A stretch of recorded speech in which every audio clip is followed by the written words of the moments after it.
बिस्मिल्लाहिर्रहमानिर्रहीम। नाज़रीन अस्सलाम वालेकुम, मैं हूं इमरान वसीम। नाज़रीन, आज के इस प्रोग्राम में सुप्रीम कोर्ट ऑफ पाकिस्तान के हवाले से एक और बड़ी ख़बर आपके साथ हम शेयर करने जा रहे हैं। ख़बर नाज़रीन ये है कि चीफ जस्टिस की सरबराही में वो 3 रुकनी बेंच जिसने पंजाब में इंतखाबात से मुतल्लिक मुकदमे की समाअत की और ये हुक्म दिया गया कि 14 मई को इलेक्शन करवाया जाए पंजाब की सूबाई असम्बली का, और 3 मरतबा ये जो बेंच है चीफ जस्टिस की सरबराही में, ये वफाकी हुकूमत को हुक्म दे चुका है कि 21 अरब के फ़ंड जारी किए जाएं। लेकिन ये जो बेंच है 3 रुकनी चीफ जस्टिस की सरबराही में, इसे हुकूमती इत्तेहादी सियासी जमातों की तरफ से और सोशल मीडिया पे इस बेंच को हम ख्याल जजेस का बेंच भी कहा जाता है। अब सुप्रीम कोर्ट के जजेस में इख्तलाफात तो आपके सामने ये ख़बरें मौजूद हैं कि एक धड़ा चीफ साहब का है जिसमें 8 जज साहबान हैं, एक धड़ा जो कहा जाता है कि एक नेचुरल धड़ा है जस्टिस काजी फाइजा का, उसमें 7 जज साहबान हैं। तो इन 2 धड़ों में तो इख्तलाफात की ख़बरें सामने आती रहती हैं। ये धड़े भी प्रेमा फिशाई जो है वो वाज़े हो चुके हैं। लेकिन जो 3 रुकनी बेंच है जिस पर हुकूमत अदम एतमाद का इजहार भी कर रही है, आज भी कौमी असम्बली के ऐवान में 3 रुकनी बेंच पर अदम एतमाद का इजहार किया गया, गुज़िश्ता रोज़ भी किया गया। लेकिन नाज़रीन, इस 3 रुकनी बेंच में अगर इख्तलाफात पैदा हो जाएं तो क्या ये बहुत बड़ी ख़बर ना होगी? यानी जैसे मैंने अभी कहा कि 8 और 7 जजेस का जो धड़ा है, 2 धड़े हैं, इनमें इख्तलाफात तो अब सबके सामने हैं। ख़बरें सोशल मीडिया पे, नेशनल मीडिया पे चलती रहती हैं, तज्ज़िये भी होते रहते हैं।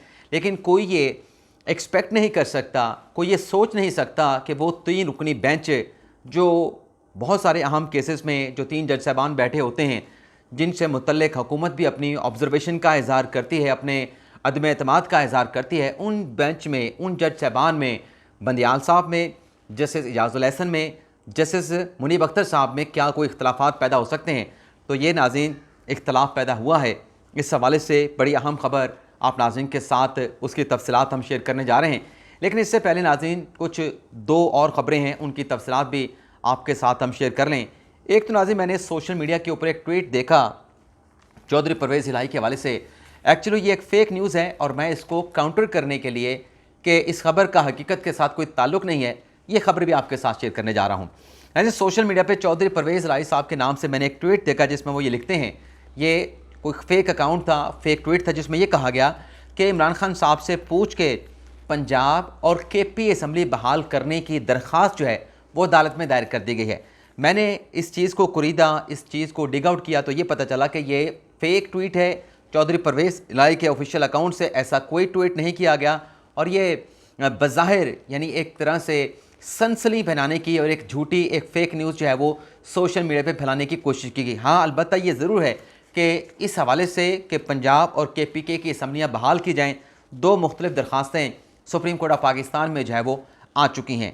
इसके अलावा नाज़रीन, दूसरी जो ख़बर आपके साथ हमने शेयर करनी है, अल्लाह करे उसमें सैनिटी प्रवेल करे, जो मुज़ाकरात का मामला है जिस पर आज सुप्रीम कोर्ट ऑफ पाकिस्तान में समाअत भी हुई है और अभी आज की अदालती कार्रवाई का अदालती हुक्मनामा जारी होना बाकी है, इंतज़ार किया जा रहा है। तमाम जो नज़रें हैं वो सुप्रीम कोर्ट ऑफ पाकिस्तान के 3 रुकनी बेंच पर लगी हुई हैं कि आज की अदालती कार्रवाई के हवाले से अदालत का 3 रुकनी बेंच जो है वो क्या हुक्मनामा सादर करेगा। लेकिन आपको ये ज़रूर बता दें कि अभी तक ये वाज़ेह नहीं है और ज़राए कन्फर्म नहीं कर रहे कि आज की अदालती कार्रवाई का हुक्मनामा आज जारी होगा, कितनी देर में जारी होगा, अगले चंद घंटों में जारी कर दिया जाएगा या कल जारी होगा। इस हवाले से ज़राए कुछ भी कन्फर्म नहीं कर पा रहे, क्योंकि ज़राए बता रहे हैं कि हमें भी इस हवाले से कुछ जो है वो कन्फर्मेशन नहीं है। लेकिन ये जो मुज़ाकरात के हवाले से मुकदमे की समाअत हुई, अल्टीमेटली सुप्रीम कोर्ट क्या हुक्म सादर कर सकती है? सुप्रीम कोर्ट का प्रेमा फिशाई बातिल नज़र में जो मुझे लगता है वो फैसला ये हो सकता है कि इस दरख्वास्त को सुप्रीम कोर्ट सर्टन ऑब्जर्वेशन के साथ के मुज़ाकरात से हम एक्सपेक्ट करते हैं, हम उम्मीद लगाते हैं कि पॉजिटिव इससे नतीजा निकलेगा और तमाम सियासी जमातें किसी एक तारीख के ऊपर, किसी एक नुक्ते के ऊपर, किसी एक एजेंडे के ऊपर मुत्तफ़िक होंगी और सैनिटी प्रवेल करेगी। इससे ज़्यादा मुझे कोई इस अदालत से जो है वो, इस ऑर्डर से जो है वो कोई उम्मीद नहीं कि इससे बढ़ के, क्योंकि ये सिर्फ मुकदमा एक ही इशू के हवाले से था कि मुल्क भर में कौमी और सूबाई असम्बली के इंतखाबात 1 तारीख को करवाए जाएँ। लेकिन इसमें जो मुज़ाकरात का सिलसिला है उसमें नाज़रीन PTI और हुकूमती इत्तेहादी सियासी जमातों के दरमियान बाकायदा तौर पर मुज़ाकरात के सिलसिले का आगाज़ हो चुका है। जिस वक्त हम ये वीलॉग रिकॉर्ड कर रहे हैं दोनों फरीकैन टेबल पे बैठ चुके हैं। एक साइड पे पाकिस्तान तहरीक इंसाफ के शाह महमूद कुरैशी साहब हैं, दूसरी तरफ फवाद चौधरी साहब हैं और उनके साथ फवाद चौधरी साहब हैं, बैरिस्टर अली ज़फ़ा साहब हैं। लेकिन नाज़रीन, इन मुज़ाकरात के हवाले से जब ये PTI का डेलीगेशन वहाँ पार्लियामेंट हाउस में पहुँचा और इंतज़ार कर रहा था कि हुकूमती टीम पहुँचे तो मुज़ाकरात का आगाज़ हो, तो जब ये बैठे थे कमरा अदालत में, वहाँ की जो एक तस्वीर जो है वो सोशल मीडिया पे जो वायरल हुई है वो देखने के लायक है। यानी वो लोग जो पार्लियामान में आने के लिए तैयार नहीं थे, इन लोगों के साथ हुकूमत के साथ बैठने के लिए तैयार नहीं थे जिसे इम्पोर्टेड कह रहे थे, और फिर इमरान खान सब इस इम्पोर्टेड हुकूमत के बयानिए से, एजेंडे से खुद पीछे जो है वो हट गए। तो आज वो किस तरह से ऐवान में बैठे वो बड़े अजनबी से लग रहे थे। लेकिन बहरहाल अच्छा ये हुआ कि मुज़ाकरात का जो है वो आगाज़ हो गया है। लेकिन हुकूमत की तरफ से आप देखें कि इसहाक डार साहब कमेटी में शामिल हैं, आज़म नदीर तारड़ साहब शामिल हैं, वज़ीर कानून हैं, ख्वाजा साद रफ़ीक शामिल हैं, यूसुफ रज़ा गिलानी शामिल हैं, नवीद कमर साहब शामिल हैं और कीशव ज़हरा साहब शामिल हैं। और इसमें एजेंडा एक ही है जो वज़ीर आज़म ने खिताब में कहा कि PTI हमारे साथ बैठे मुज़ाकरात करे। एजेंडा एक ही होगा कि कौमी और सूबाई असम्बली के जो इंतखाबात हैं वो मुज़ाकरात के ज़रिए किसी एक तारीख पर इत्तफ़ाक़ राय किया जा सके, इस पर मुज़ाकरात किए जाएँ। वैसे जो मुज़ाकरात का मामला है इस पर मौलाना फजल रहमान साहब ने भी, उनका स्टेटमेंट आया है कि ये जो सुप्रीम कोर्ट का फ़ैसला मुज़ाकरात के हवाले से ये हमें काबिल कबूल तो नहीं, लेकिन ये काबिल अमल नहीं, इसको हम ये कहेंगे कि काबिल अमल ये फ़ैसला नहीं है। और इसके साथ साथ नाज़रीन, दूसरा मियाँ जावेद लतीफ़ था जिनका ताल्लुक़ जो है वो मुस्लिम नवाज़ से है। उनका नाज़रीन ये कहना है कि PTI के साथ तो मुज़ाकरात होने नहीं चाहिए। उन्होंने कहा कि अगर इलेक्शन करवाने हैं तो मैं इसका सलूशन ये देता हूँ कि जो हमारे अपना लीडर हैं नवाज शरीफ साहब, जिन्हें माजूल किया गया, 2002 का इलेक्शन लड़ने नहीं दिया गया, 2008 का इलेक्शन लड़ने नहीं दिया गया, 2018 का इलेक्शन नवाज शरीफ को लड़ने नहीं दिया गया, आप एक जो है वो लेवल प्लेइंग फील्ड बना दें, नवाज शरीफ को मौका दें इलेक्शन लड़ने का, इलेक्शन में जो है वो अपनी ताकत का मुजाहरा करने का। तो बेशक आज की बजाय कल इलेक्शन करवा लें, छोड़ें सितंबर को। हम तो ये चाह रहे हैं कि हमारे लीडर को 3 मरतबा मौका नहीं दिया गया इलेक्शन लड़ने का, चौथी मरतबा उसके साथ ये नाइंसाफ़ी नहीं होनी चाहिए। इंसाफ करे, सुप्रीम कोर्ट करे, तो हम कल इलेक्शन करवाने के लिए तैयार हैं, मुज़ाकरात की ज़रूरत भी नहीं है। लेकिन बहरहाल ये जो तस्वीर थी जो PTI का डेलीगेशन वहाँ पे गया हुआ था वो नाज़रीन देखने से ताल्लुक़ रखती थी। अब आ जाते हैं कि 3 रुकनी बेंच में किस मामले के ऊपर इख्तलाफात पैदा हुए हैं और इस हवाले से ज़रा क्या बताते हैं। नाज़रीन, जो सुप्रीम कोर्ट में 17 नवंबर की डेडलाइन थी अदालत उज़्मा की 3 रुकनी बेंच की कि 17 अप्रैल तक आप 21 अरब के फ़ंड जारी कर दें। तो 17 अप्रैल को फ़ंड्स क्या जारी होने थे।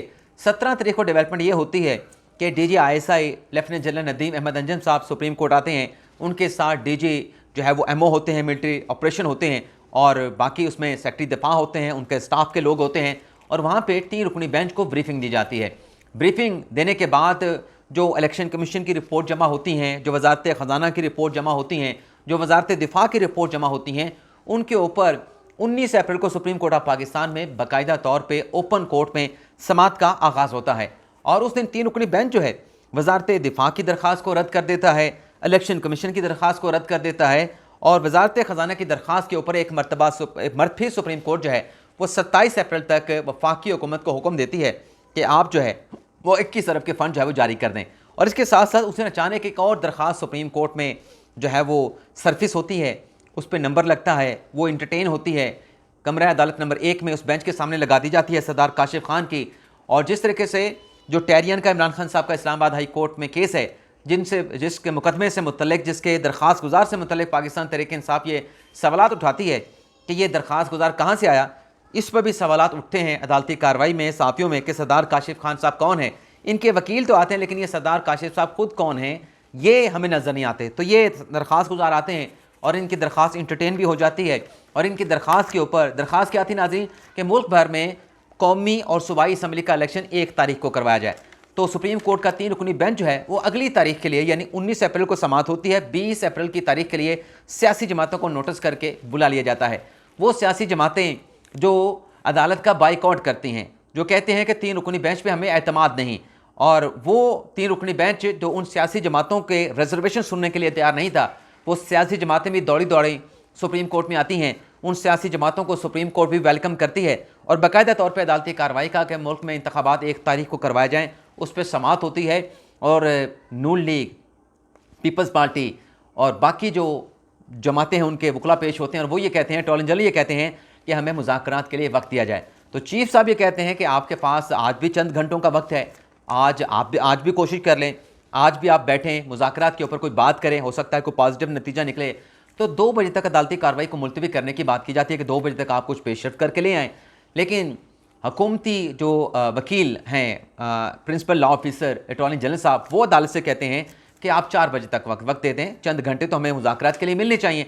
तो अदालत 4 बजे तक अदालती कार्रवाई को मुलतवी कर देती है।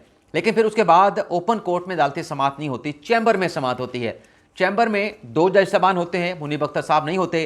2 जज साहबान में बंदयाल साहब होते हैं, इजाजुल एहसन साहब होते हैं। और मैंने इस आपसे पिछले व्लॉग में आप नाज़रीन के साथ ये खबर शेयर की थी कि आज 2 जज साहबान क्यों खामोश थे। इस हवाले से ज़राए कुछ खबरें दे रहे हैं, ज़राए कुछ खबरें बता रहे हैं कि ये इस वजह से खामोश थे। तो इसमें मुनीब अख्तर साहब, जिन्होंने 4 बजे उनकी टिकट थी, वो रवाना हो गए, उस चैम्बर समाअत में नहीं बैठे।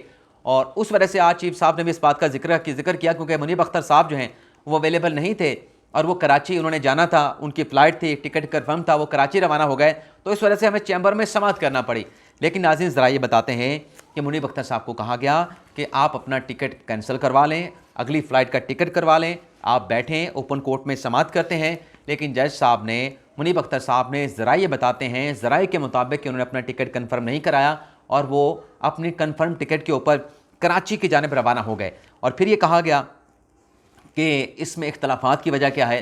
तो ज़रा ये बताते हैं कि जैसे मुनीब अख्तर साहब की राय ये है, उनकी लीगल राय ये है, उनका लीगल एक्यूमेन ये कहता है कि हमने पंजाब में इंतखाबात के हवाले से फ़ैसला दे दिया है और वो फ़ैसला आइन के मुताबिक दिया गया है, उस फ़ैसले पे अमल होना चाहिए। 14 मई की पोलिंग की तारीख दे दी है, आइनी फ़ैसला है, कानूनी फ़ैसला है, उस पर अमल दरामद होना चाहिए। ये मुज़ाकरात का होना, मुज़ाकरात का ना होना, ऐसी दरख्वास्त तो एंटरटेन होनी नहीं चाहिए थी। तो ज़रा ये बता रहे हैं कि इस बात के ऊपर जो है मुनीब अख्तर साहब ये नहीं चाह रहे थे कि हमें कोई एक नई विंडो, नया ऑप्शन खोलना चाहिए।